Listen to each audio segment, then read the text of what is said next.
¿Alguna vez te has imaginado presenciar una desaparición en vivo? Ver a alguien simplemente desvanecerse justo frente a ti, a través de la pantalla del celular. Pensé que, después de tantos años como investigadora privada, ya nada podría sorprenderme, pero cuando vi las imágenes de lo que le pasó a Violeta Montalvo, la sangre se me congeló. Y cuando descubrí la verdad detrás de lo que realmente ocurrió aquella noche, entendí algo que nunca voy a olvidar. No todo lo que vemos en redes sociales es real. Si quieres saber cómo una transmisión en vivo, para casi 1 millón de personas, se convirtió en el mayor misterio de Internet, y como eso casi le cuesta la vida a una familia entera, quédate conmigo hasta el final, porque esta historia te va a hacer cuestionar absolutamente todo lo que ves en redes sociales. Era jueves por la tarde, cuando Marina López entró corriendo en mi oficina. Tenía 19 años. Estaba en pánico, el cabello revuelto, los ojos rojos de tanto llorar, y temblaba, como una hoja al viento. Lo primero que noté fueron sus ropas. Llevaba una camiseta, con el rostro de una chica muy hermosa, y una frase escrita en letras grandes. Fan Club Oficial, Violeta Montalvo. Marina se sentó frente a mí, y entre sollozos, me dijo que necesitaba mi ayuda. Quería encontrar a su ídola. Cuando le pregunté quién era Violeta Montalvo, Marina me miró como si yo fuera de otro planeta. Violeta era una influencer muy conocida. Más de 4 millones de seguidores en Instagram, 6 millones en TikTok. Una chica, aparentemente perfecta, apenas tenía 22 años, famosa por sus videos sobre moda, belleza y estilo de vida. Lo admito, no sigo mucho ese mundo de redes sociales. Mi especialidad son los casos más tradicionales, pero Marina no se rendía. Insistía una y otra vez que yo necesitaba entender la gravedad de todo. Me explicó que Violeta había desaparecido durante una transmisión en vivo, frente a 800,000 personas, y nadie, absolutamente nadie, estaba haciendo algo para encontrarla. Marina sacó su celular. Le temblaban las manos. Me mostró la grabación, y lo que vi cambió todo. En el video, Violeta estaba en su cuarto, como siempre. Sonreía, hablaba de productos para el cuidado de la piel, respondía a preguntas de sus seguidores. Todo parecía normal, demasiado normal, hasta que al minuto 23:47, Violeta dejó de hablar a la mitad de una frase. Su sonrisa se desvaneció al instante. Miró hacia algo, fuera del cuadro, y su rostro se llenó de terror. Susurró algo que no se alcanzaba a escuchar y luego desapareció de la pantalla. Así, sin más.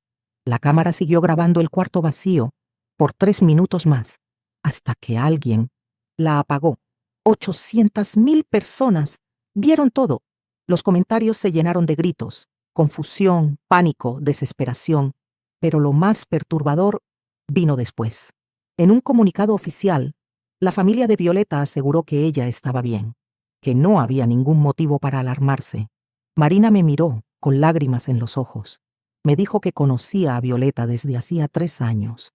Veía todas sus transmisiones, todos sus videos, todas sus historias, y estaba segura, segurísima, de que algo terrible había pasado esa noche.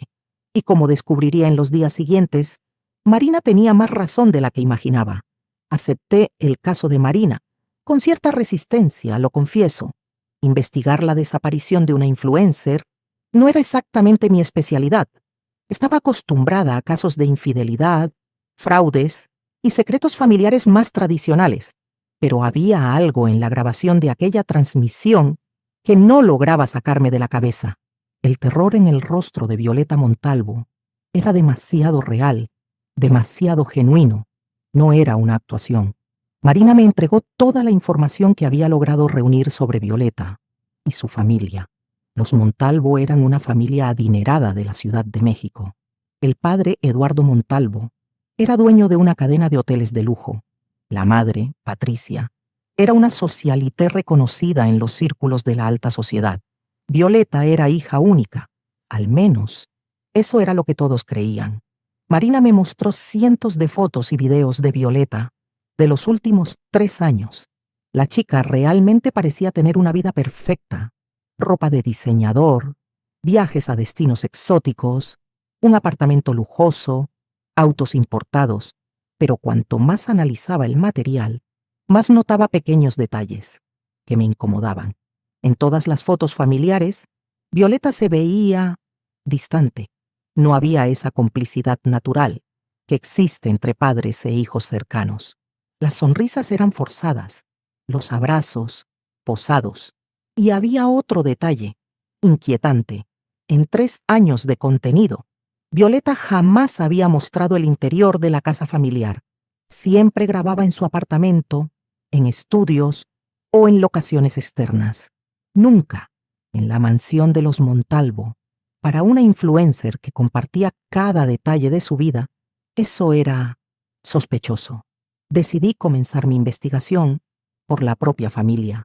Obtuve la dirección de la mansión de los Montalvo a través de registros públicos. Era una propiedad imponente en uno de los barrios más exclusivos de la ciudad. Fui hasta allí a la mañana siguiente. Me presenté como periodista investigativa, interesada en hacer un reportaje sobre el impacto de las redes sociales en la vida de las familias de influencers. Quien me atendió fue Patricia Montalvo, la madre de Violeta, y su reacción ante mi interés por su hija fue completamente inesperada. Patricia no mostró preocupación, ni angustia, ni siquiera curiosidad por la investigación. De hecho, parecía molesta con mi presencia. Me dijo, con tono seco y directo, que Violeta estaba bien, que simplemente había tenido un problema técnico durante la transmisión y que no había necesidad de investigar absolutamente nada. Cuando insistí y mencioné que cientos de miles de personas habían presenciado algo que claramente no era un fallo técnico, Patricia se volvió hostil. Afirmó que la gente en Internet exageraba todo, que los fans de Violeta eran obsesivos y que yo estaba perdiendo el tiempo. Pero lo que más me llamó la atención fue lo que ella no preguntó. No preguntó quién era yo, ni para qué medio trabajaba, ni cómo había conseguido su dirección. Tampoco preguntó qué era exactamente lo que había visto en la grabación. Era como si ya lo supiera todo. Y cuando pedí hablar con Violeta personalmente, la reacción de Patricia me heló la sangre. Vaciló durante unos segundos. Miró hacia la escalera de la casa y luego me dijo que Violeta estaba de viaje, al día siguiente de su desaparición, en vivo. Salí de la mansión de los Montalvo con más preguntas que respuestas y con la certeza absoluta de que Patricia me había mentido, pero aún no tenía idea de cuán profunda era esa mentira, ni cuán peligrosa sería la verdad. Después del tenso encuentro con Patricia Montalvo, decidí seguir investigando por mi cuenta. Si la familia no quería cooperar, yo encontraría las respuestas de otra forma. Mi primera parada fue el registro civil. Quería verificar algunos datos básicos sobre Violeta Montalvo, esos que los fans nunca se detienen a cuestionar. Y fue allí donde encontré la primera gran discrepancia. En los registros familiares figuraba que Eduardo y Patricia Montalvo tenían 2 hijas. Violeta Esperanza Montalvo, nacida en el año 2002, y Paloma Esperanza Montalvo, nacida 2 años antes en el 2000. 2 hijas, y ni Marina, ni los millones de seguidores de Violeta tenían idea de que ella tenía una hermana mayor. Busqué más información sobre Paloma Montalvo en registros públicos, y lo que encontré me dejó profundamente perturbada. Paloma había sido internada en múltiples ocasiones en clínicas psiquiátricas. Entre los 16 y los 20 años, los diagnósticos variaban: trastorno bipolar severo, episodios psicóticos, comportamiento autodestructivo y agresivo. Los informes médicos a los que logré acceder describían a una joven extremadamente inestable, con tendencias obsesivas hacia su hermana menor. Pero lo más inquietante es que no había ningún registro médico ni internación de Paloma en los últimos 2 años, justamente cuando Violeta explotó en las redes sociales. Decidí investigar el apartamento donde Violeta grababa sus contenidos. Marina me dio la dirección. Los fans conocían el edificio pero no el número exacto del apartamento. Logré convencer al portero para que me dejara subir. Otra vez, usando mi identidad falsa de periodista. El apartamento estaba vacío, completamente vacío. No había muebles, ni ropa, ni productos de belleza, nada. Era como si nadie hubiera vivido allí, en semanas. Pero lo que más llamó mi atención fue el cuarto donde Violeta solía grabar. Las paredes tenían marcas extrañas, como si hubieran movido muebles pesados hace poco. Y había algo más perturbador, pequeños agujeros en la pared, como si alguien hubiera instalado y luego retirado equipos de cámaras, múltiples cámaras. No era un simple set de influencer, era algo mucho más elaborado, casi demasiado profesional. Tomé fotos de todo y salí del apartamento con más preguntas que respuestas. Si Violeta ya no vivía allí, ¿dónde estaba realmente? ¿Y por qué mantener la farsa de que ese seguía siendo su hogar? De vuelta en mi oficina, decidí investigar más a fondo a la familia Montalvo, y fue entonces cuando descubrí algo que cambió por completo mi forma de ver el caso. Eduardo Montalvo no era solo dueño de una cadena de hoteles, tenía negocios mucho más oscuros. A través de contactos en el medio investigativo, descubrí que Eduardo estaba involucrado en esquemas de lavado de dinero a través de sus empresas y que llevaba más de un año siendo investigado discretamente por las autoridades. ¿La fortuna que Violeta mostraba en redes? Probablemente era dinero sucio, blanqueado a través de su imagen pública, pero todavía faltaban piezas claves en este rompecabezas. ¿Dónde estaba Paloma Montalvo? ¿Por qué una familia rica ocultaría por completo la existencia de una hija? ¿Y cuál era la verdadera relación entre las dos hermanas? Mi intuición me decía que Paloma no era solo una hermana problemática, no era solo un secreto incómodo. Había algo mucho más oscuro detrás de su desaparición de los registros y de su obsesión por Violeta. Y estaba a punto de descubrir que esa obsesión se había convertido en algo verdaderamente aterrador. Estaba organizando mis hallazgos sobre la familia Montalvo cuando mi celular comenzó a sonar. Era Marina, pero su voz sonaba distinta, tensa, confundida. Me llamó para contarme algo que cambiaría por completo el rumbo de la investigación. Violeta Montalvo había reaparecido. Esa misma mañana había publicado una historia en Instagram. Aparecía sonriente. Decía que había tenido un pequeño accidente técnico durante la transmisión y pedía disculpas por la preocupación causada. Marina me dijo que, en teoría, debería sentirse aliviada, pero que había algo muy extraño. Le pedí que me enviara el video, de inmediato, y en cuanto vi la historia, aunque yo no era seguidora de Violeta, entendí lo que Marina quería decir. Había algo profundamente inquietante en el comportamiento de esa mujer. La voz de Marina, cada vez más angustiada, empezó a señalar todas las incoherencias que había notado. Violeta siempre había sido muy expresiva. Hablaba con las manos, movía mucho el cuerpo, tenía ciertas manías, pasarse la mano por el cabello cuando se ponía nerviosa, guiñar el ojo izquierdo cuando hacía bromas con sus seguidores. Pero la mujer del video no hacía nada de eso. Hablaba con tono plano, miraba fija a la cámara, sin gestos, sin emoción, y lo más raro, sus manos no se movían. En ningún momento. Marina me dijo que los comentarios en redes estaban explotando. Los fans más fieles también se estaban dando cuenta. Había algo mal. Violeta nunca decía queridos seguidores.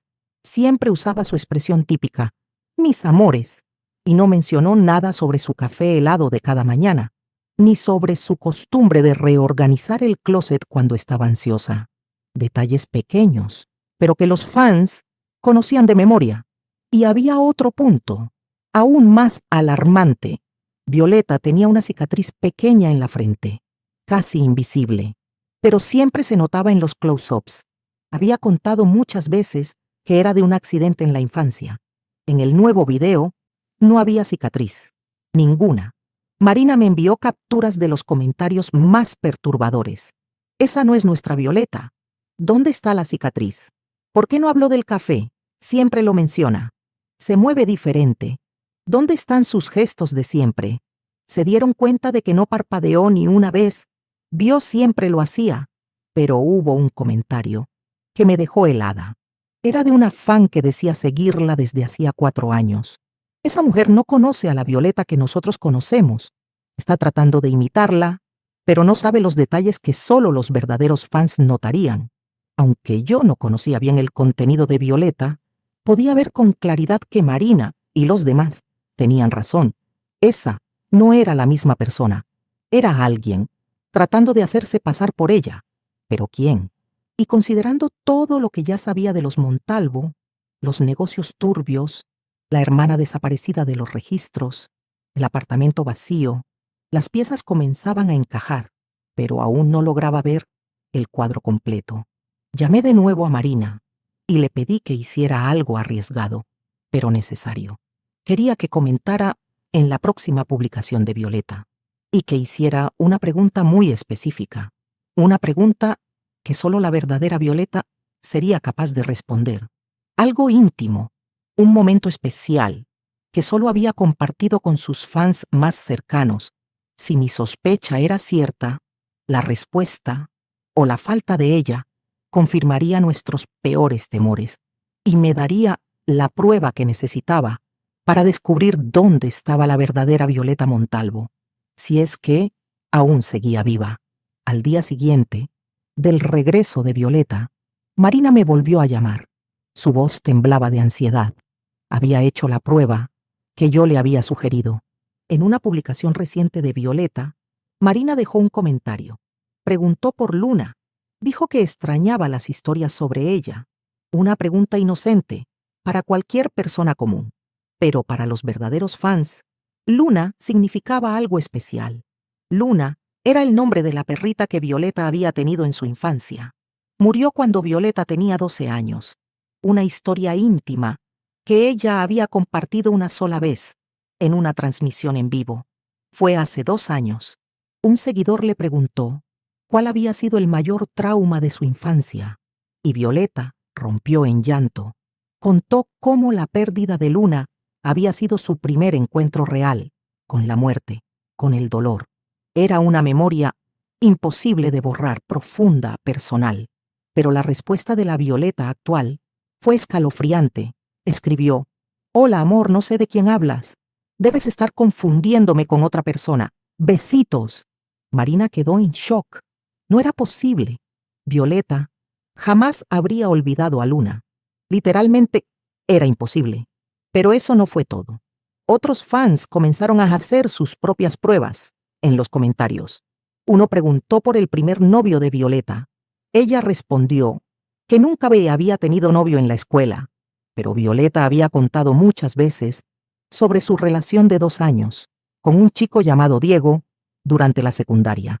Otro preguntó por su fobia a los ascensores. Ella dijo que no tenía ninguna fobia, pero Violeta siempre subía por las escaleras, incluso en edificios altos. Había explicado muchas veces su miedo a los espacios cerrados. Cada respuesta confirmaba lo que Marina y yo ya sabíamos. Esa mujer no era Violeta Montalvo. Era alguien que conocía su imagen, pero no su historia. Alguien que imitaba su voz y sus expresiones faciales, pero que no tenía acceso a sus recuerdos más íntimos. Pero entonces, ¿quién era? Y lo más importante, ¿dónde estaba la verdadera Violeta? Decidí que era hora de confrontar directamente a la familia Montalvo. Regresé a la mansión. Esta vez, sin esconderme detrás de ninguna identidad falsa. Me presenté como investigadora privada y les dije que sabía perfectamente que la persona publicando como Violeta no era ella. La reacción de Patricia fue reveladora. Primero, lo negó todo. Luego, se puso nerviosa. Y al final, me amenazó. Me dijo que no sabía con quién me estaba metiendo, que los Montalvo tenían recursos y contactos capaces de hacerme la vida muy complicada si seguía investigando. Pero fue Eduardo Montalvo quien apareció y dijo algo que me heló la sangre. Me miró directo a los ojos y murmuró: «Violeta está exactamente donde tiene que estar. Y si eres lista, vas a dejar de buscarla. No fue una sugerencia, fue una amenaza. Salí de esa mansión sabiendo que había tocado algo muy peligroso. Después de las amenazas de Eduardo Montalvo, supe que tenía que actuar, y rápido. Esa familia estaba ocultando algo terrible, y cada hora que pasaba podía ser la diferencia entre la vida y la muerte de la verdadera Violeta. Volví al registro civil, pero esta vez con un enfoque más específico. Quería entender mejor la relación entre Violeta y Paloma Montalvo. Y fue entonces cuando encontré la información que cambió todo. En los registros originales de nacimiento había un detalle que me había pasado desapercibido la primera vez que los consulté. Violeta Esperanza Montalvo y Paloma Esperanza Montalvo no nacieron con 2 años de diferencia. Nacieron el mismo día, a la misma hora, en el mismo hospital. Paloma y Violeta eran gemelas idénticas. Mi sangre se congeló cuando esa realidad se hizo clara en mi mente. Si eran idénticas físicamente, entonces la persona que estaba apareciendo en redes sociales como Violeta podía ser perfectamente Paloma, una Paloma con historial de inestabilidad mental, una Paloma obsesionada con su hermana y que había desaparecido de todos los registros médicos, exactamente cuando Violeta se hizo famosa. Pero eso habría una pregunta aún más aterradora. Si Paloma estaba viviendo la vida de Violeta, ¿dónde estaba la verdadera Violeta? Decidí investigar las clínicas psiquiátricas donde Paloma había estado internada. Necesitaba entender su estado mental y descubrir qué había pasado 2 años atrás. En la tercera clínica que visité, me encontré con el doctor Ramírez. Era el psiquiatra que había tratado a Paloma durante sus últimas internaciones. En cuanto mencioné su nombre, el rostro del doctor se oscureció. Me contó que Paloma sufría de un trastorno de identidad severo. Tenía una fijación obsesiva con su hermana gemela. Estaba convencida de que Violeta le había robado la vida, su belleza, su éxito. Paloma veía a Violeta como una versión mejorada de sí misma, y eso la llenaba de odio y de envidia. Durante las sesiones, Paloma repetía que algún día iba a recuperar lo que era suyo. El doctor Ramírez había recomendado su internación permanente.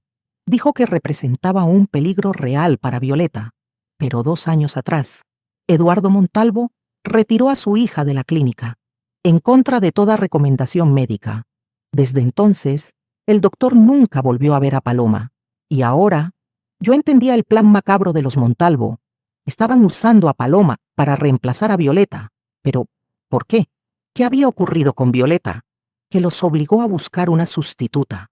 La respuesta vino cuando el doctor Ramírez me mostró las notas de sus últimas sesiones. Durante una internación, Paloma había descubierto algo sobre los negocios ilegales de su padre. Era inteligente y manipuladora. Usó información confidencial de la familia para chantajear a Eduardo. Y la última anotación me hizo temblar. La paciente muestra un comportamiento cada vez más calculador. Amenaza con revelar secretos sucios de su padre si no es liberada y no logra ocupar su lugar legítimo. Exige cambiar de vida con su hermana gemela. Lo considera un acto de justicia, tras años de ser la hija problemática. Recomiendo internación permanente con urgencia. Paciente representa un peligro extremo. Ahora todo estaba claro. Paloma había descubierto la red de lavado de dinero y a cambio de su silencio exigió 2 cosas: libertad y el derecho de vivir la vida de Violeta. Eduardo, desesperado por proteger sus negocios, aceptó.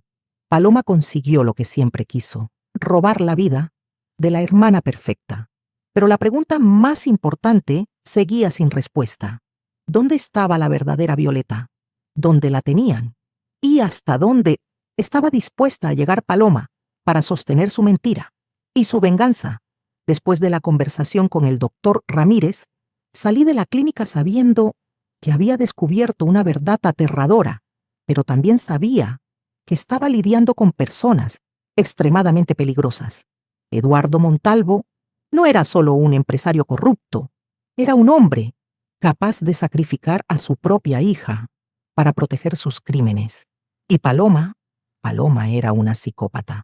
Había manipulado todo para llevar a cabo su venganza más oscura.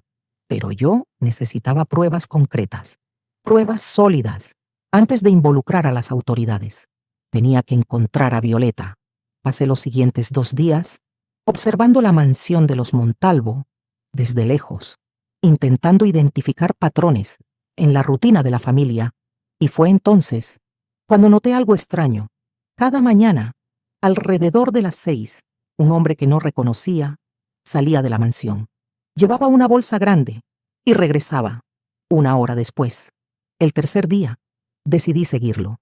Condujo hasta un centro comercial, pero su compra fue peculiar. Compró comida para 2 personas, pero elegía productos como si estuviera cuidando de alguien enfermo o débil.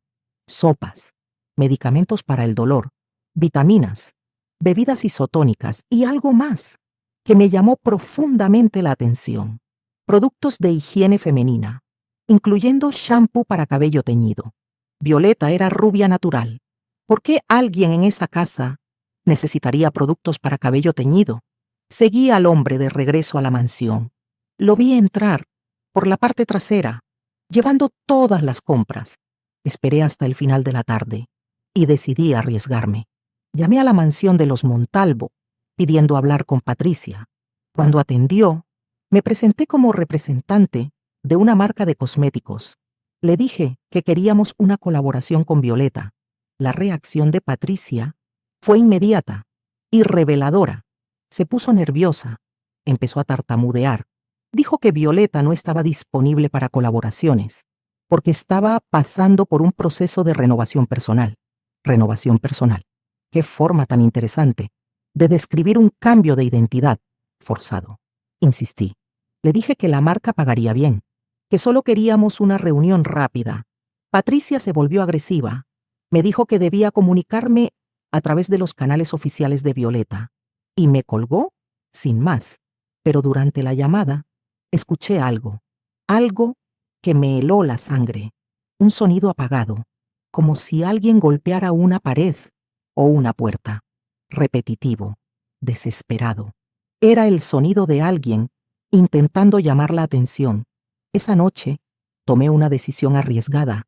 Iba a entrar a la propiedad de los Montalvo. Esperé hasta pasada la medianoche. Me acerqué por la parte trasera. La propiedad estaba rodeada de muros altos, pero había un área cerca de los jardines, por donde logré pasar. La casa estaba a oscuras, solo algunas luces externas, de seguridad.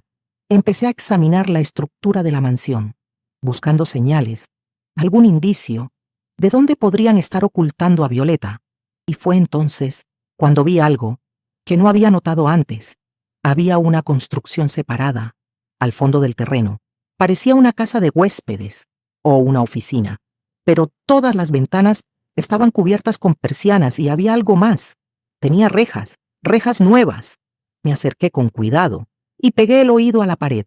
Lo que escuché confirmó mis peores sospechas. Alguien estaba tosiendo desde dentro, una tos débil, apagada, y luego, casi inaudible, una voz femenina. Por favor, alguien ayúdeme. Era Violeta. Lo supe de inmediato, pero antes de que pudiera hacer algo, una luz fuerte me cegó. Usted no debería estar aquí. Era la voz de Eduardo Montalvo. Me di la vuelta y lo vi.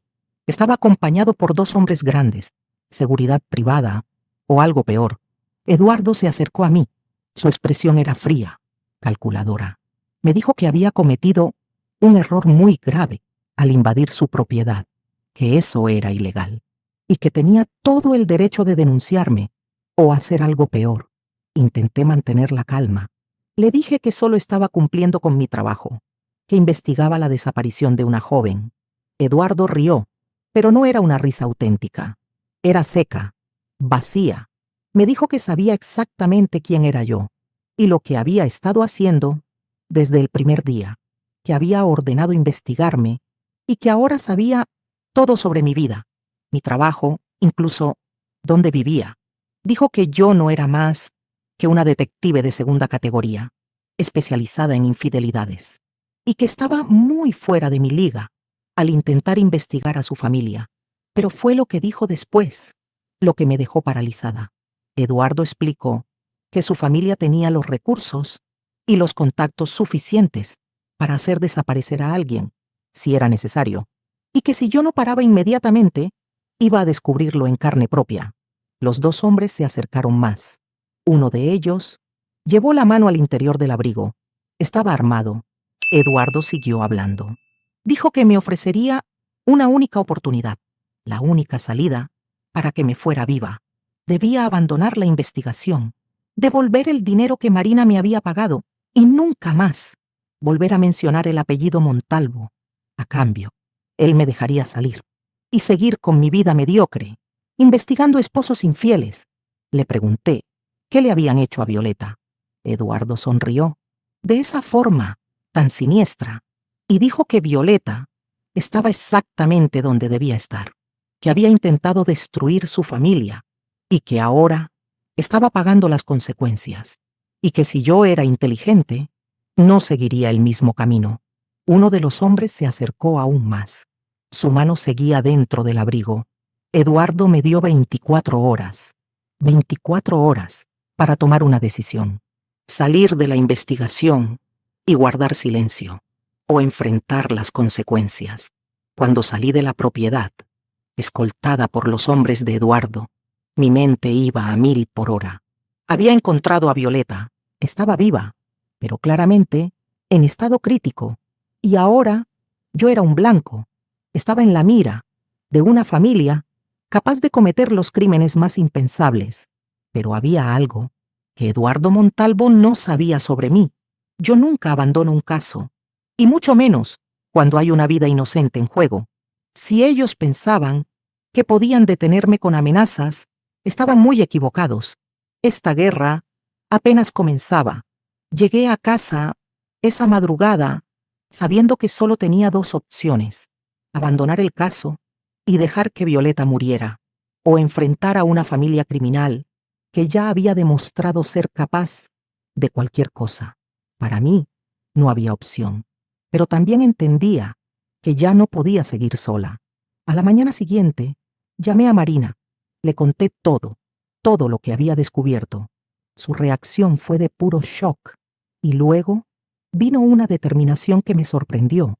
Marina me dijo que tenía casi 20.000 seguidores en sus propias redes sociales, todos fans leales de Violeta, y que tenía contacto con varios otros clubes de fans. Si la familia Montalvo pensaba que podía silenciar la verdad con amenazas, no conocían el poder de Internet. Juntas, empezamos a planear algo que Eduardo jamás imaginaría. Marina publicó un video en sus redes. Contó toda la historia, la investigación, las pruebas, la verdad sobre la hermana gemela.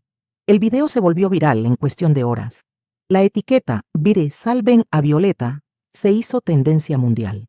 Fans de diferentes países empezaron a cuestionar a la familia Montalvo en público. Los comentarios en las redes de Violeta, que ahora sabíamos era Paloma, explotaron con preguntas directas. ¿Dónde está la cicatriz en tu frente? ¿Por qué no recuerdas a Luna? ¿Dónde está la verdadera Violeta? Demuestra que eres tú. La presión pública se volvió insoportable. Pero yo sabía que también ponía en peligro a Violeta, porque las personas desesperadas hacen cosas desesperadas. La segunda noche, después de nuestra declaración de guerra, recibí una llamada, y todo cambió. Era un número privado. Atendí, y una voz femenina susurró: «Señora Isabela, soy Violeta». Mi corazón casi se detuvo. Violeta me contó con la voz temblorosa que había logrado acceder a un teléfono por unos minutos. Su captor se había distraído. Dijo que la tenían encerrada en la construcción que yo había visto, pero que la situación estaba empeorando. Paloma se estaba volviendo inestable, cada vez más. Gritaba, rompía cosas, la culpaba por arruinarle su nueva vida. Y Eduardo hablaba de resolver el problema antes de que todo se saliera de control. Violeta tenía miedo, mucho miedo. Me dijo que escuchaba conversaciones sobre acelerar el plan, sobre hacerla desaparecer para siempre. La llamada duró apenas 2 minutos y se cortó, pero fue suficiente. El tiempo se estaba acabando. Tomé una decisión que iba contra todos mis instintos. Volví a la mansión de los Montalvo, pero esta vez no para esconderme, ni para espiar. Toqué la puerta principal a las 10 en punto de la mañana. Patricia me atendió y su reacción fue inmediata, pánico total. Le dije que quería hablar con Eduardo. 15 minutos después, yo estaba sentada en la lujosa sala de la mansión, frente a frente con Eduardo Montalvo. Estaba furioso, pero intentaba mantener el control. Me dijo que yo había cometido un error imperdonable al exponer a su familia, que ahora habría consecuencias. Le respondí que venía a proponer un acuerdo, uno que podía beneficiar a todos. Eduardo rió, pero noté nerviosismo en su voz. Le expliqué la propuesta. Él liberaría a Violeta, le permitiría retomar su vida, y a cambio, yo me aseguraría de que ninguna prueba llegara a las autoridades. Eduardo me miró, como si estuviera loca. Me dijo que yo no estaba en posición de negociar nada, que era solo una detective mediocre, intentando chantajear a una familia poderosa. Fue entonces cuando mostré mi carta final. Le conté que durante mi investigación había descubierto más que lavado de dinero. Descubrí sus vínculos con carteles de droga y que toda esa información estaba guardada en un lugar seguro, con instrucciones claras. Si algo me pasaba, todo iría directo a la Policía Federal. La expresión de Eduardo cambió por completo. Se puso pálido y por primera vez vi miedo en sus ojos. Sabía que no mentía. Durante mi investigación había descubierto conexiones muy oscuras. Eduardo Montalvo no era solo un empresario corrupto, era intermediario para organizaciones criminales. Usaba su red de hoteles para facilitar operaciones de tráfico de drogas. Por eso tenía tanto poder y por eso hacía desaparecer personas, no para proteger a su familia, sino para proteger a sus socios. Eduardo guardó silencio durante largos minutos. Estaba calculando. Finalmente, me dijo que necesitaba tiempos para considerar la propuesta. Le respondí que tenía exactamente 12 horas. Después de eso, todas las pruebas serían entregadas. Me levanté para irme, pero él me sujetó del brazo, me miró fijo y me dijo: «No tienes idea de en qué te estás metiendo, detective. Esto no se trata solo de mi familia. Hay fuerzas mucho más grandes detrás de esto. Y si sigues presionando, ni siquiera yo podré salvarte». Salí de la mansión con el cuerpo tenso y la mente a 1000 por hora. Había puesto en riesgo a Violeta y a mí misma, pero también sabía que era nuestra única oportunidad. Eduardo Montalvo estaba acorralado, y un hombre acorralado o negocia o destruye todo a su paso. Solo esperaba que mi apuesta no fuera demasiado tarde. Las siguientes 12 horas fueron las más tensas de toda mi vida. Volví a mi oficina y esperé. Cada minuto aumentaba la ansiedad. Eduardo Montalvo no era un hombre que aceptara ultimátums. Pacíficamente, a las 3 de la madrugada, sonó mi teléfono. Era Marina. Estaba completamente en pánico. Me dijo que había recibido mensajes amenazantes desde perfiles falsos. Le exigían que dejara de difundir mentiras sobre la familia Montalvo, pero lo peor es que los mensajes incluían información personal: dónde vivía, dónde estudiaba, fotos de la casa de sus padres. Eduardo estaba aumentando la presión. A las 6 de la mañana, recibí una llamada de un número desconocido. Era Paloma. Por primera vez, escuché la voz de la hermana gemela que había robado la vida de Violeta, y lo que dijo me heló la sangre. Hablaba con una calma extraña, casi robótica. Me dijo que yo estaba causando problemas innecesarios en una situación que ya estaba resuelta, que Violeta estaba donde debía estar y que ella, Paloma, finalmente tenía la vida que siempre le había pertenecido. Le pregunté por qué. ¿Por qué le hacía eso a su propia hermana? Su respuesta reveló la profundidad de su locura. Dijo que durante toda su vida había sido la hija problemática. mientras Violeta era la hija perfecta, bella, popular, amada, exitosa, y ella solo una carga, un error que había que esconder. Durante los años en las clínicas, soñaba con el día en que pudiera cambiar de lugar con Violeta, y cuando descubrió los crímenes de su padre, finalmente tuvo el poder para hacerlo realidad. Terminó la llamada, diciéndome que tenía hasta el mediodía para abandonar la investigación, o Violeta desaparecería para siempre, y yo sería la siguiente. A las 8:30, mi teléfono sonó otra vez. Era Eduardo. Su voz sonaba distinta, urgente, asustada. Me dijo que aceptaba el acuerdo, pero que había complicaciones. Paloma se negaba a liberar a Violeta. Prefería matarla antes que perder su nueva vida. Eduardo estaba perdiendo el control, y entonces lo entendí. Él no era el que dirigía todo, era Paloma. Ella había usado la amenaza, no solo para salir de la clínica, sino para tomar el control total de la familia.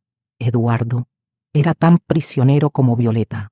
Me rogó que encontrara una solución, una que salvara a Violeta, sin destruirlo a él. Dijo que los cárteles con los que trabajaba no tolerarían un escándalo público, y si no controlaba la situación, su familia entera sería eliminada, incluida Violeta. Tuve una idea, desesperada, pero posible.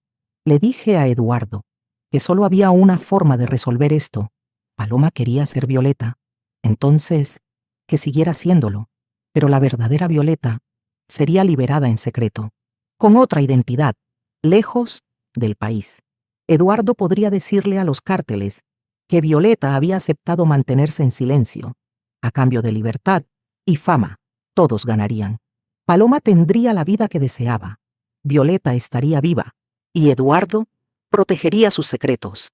Él se quedó en silencio durante mucho tiempo, y luego dijo que tal vez funcionaría, pero teníamos que actuar ya.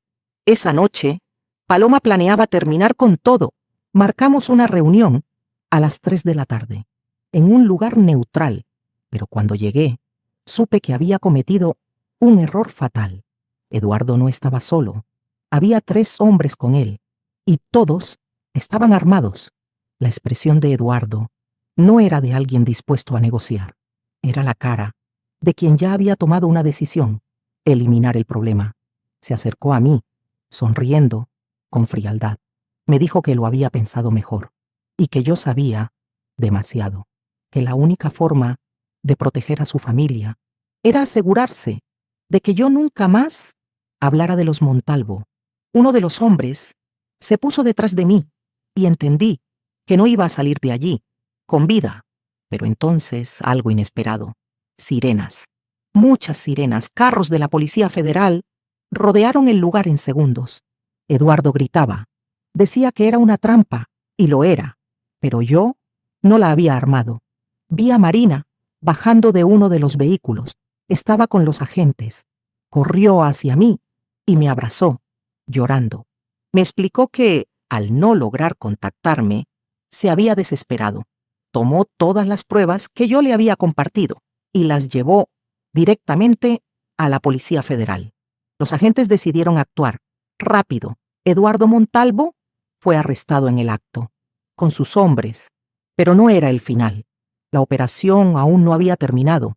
Los federales ya tenían una orden para registrar la mansión, y una unidad de rescate iba en camino a salvar a Violeta.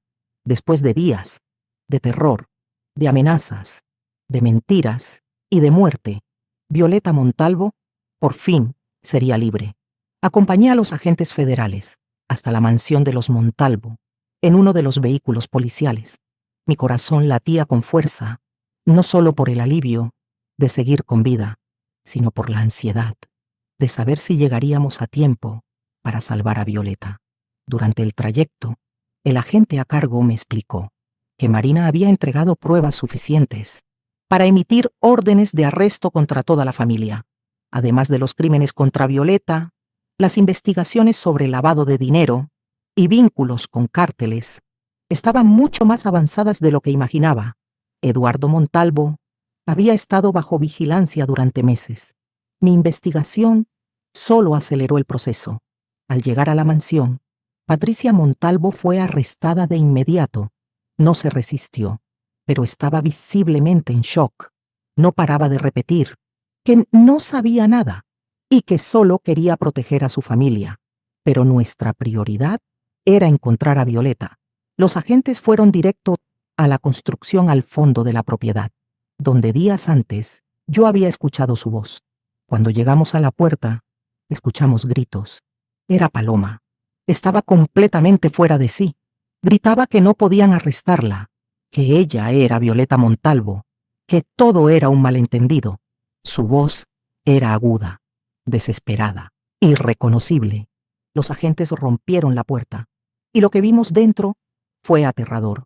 Violeta estaba amarrada a una cama, débil, con señales claras de desnutrición y abuso, y Paloma estaba junto a ella, con un cuchillo presionado contra el cuello de su hermana. Cuando la policía entró, Paloma comenzó a gritar aún más fuerte. Decía que ella era la verdadera Violeta y que la mujer en la cama era una impostora, una hermana enferma que quería robarle su identidad. Pedía que arrestaran a la impostora y que la dejaran libre. Pero era evidente, Paloma había perdido todo contacto con la realidad. En su mente, ella realmente creía que era Violeta. Los agentes intentaron negociar, le pidieron que soltara el arma, que se entregara, pero Paloma ya no escuchaba. Seguía gritando. Decía que no iba a permitir que la otra destruyera su vida perfecta, que prefería morir antes que volver a ser la hija problemática. Y fue entonces cuando ocurrió lo inevitable. Paloma miró a Violeta y susurró: «Si yo no puedo ser tú, entonces nadie lo será». Alzó el cuchillo, dispuesta a matar. El disparo fue certero. El francotirador no falló. Paloma cayó de inmediato, con el cuchillo aún en la mano. Violeta estaba a salvo, pero el precio de su libertad fue la vida de su propia hermana. Los siguientes minutos fueron puro caos. Paramédicos corrieron a socorrer a Violeta. Estaba consciente, pero extremadamente débil. Paloma fue declarada muerta en el lugar, y por primera vez pude verlas lado a lado. La semejanza física era impactante. Eran idénticas, pero había una diferencia, una que solo se volvía clara en ese momento. En los ojos de Violeta, a pesar del trauma, a pesar del dolor, aún había luz, humanidad, bondad. En los ojos de Paloma, incluso en la muerte, solo quedaba el vacío. Violeta fue hospitalizada de inmediato. Pasó semanas en recuperación, física y psicológica. Marina estuvo con ella todo el tiempo, cada día, cada paso, y poco a poco, Violeta comenzó a hablar, a contar su propia versión. Me dijo que durante meses, Paloma se volvió cada vez más obsesiva. La estudiaba, memorizaba sus gestos, copiaba su forma de hablar, como si estuviera preparándose para robar su vida.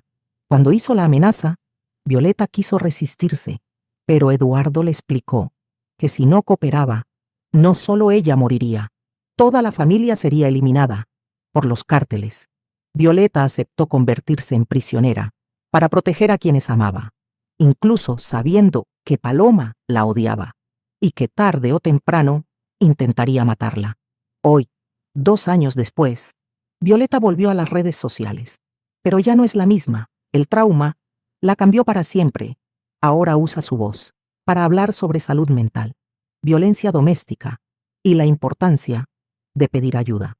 Eduardo Montalvo fue condenado a 25 años de prisión por secuestro, lavado de dinero y asociación criminal.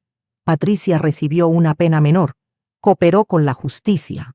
Marina es ahora una de las mejores amigas de Violeta y trabaja como su asistente personal. Y yo aprendí que a veces investigar la verdad puede costar vidas, pero incluso así vale la pena, porque la verdad es lo único que puede liberarnos. Y si llegaste hasta aquí, recuerda esto: si algo parece mal, probablemente está mal. Confía en tu instinto, pide ayuda y nunca ignores las señales, porque a veces Un simple comentario en una red social puede salvar una vida. Nos vemos en el próximo caso.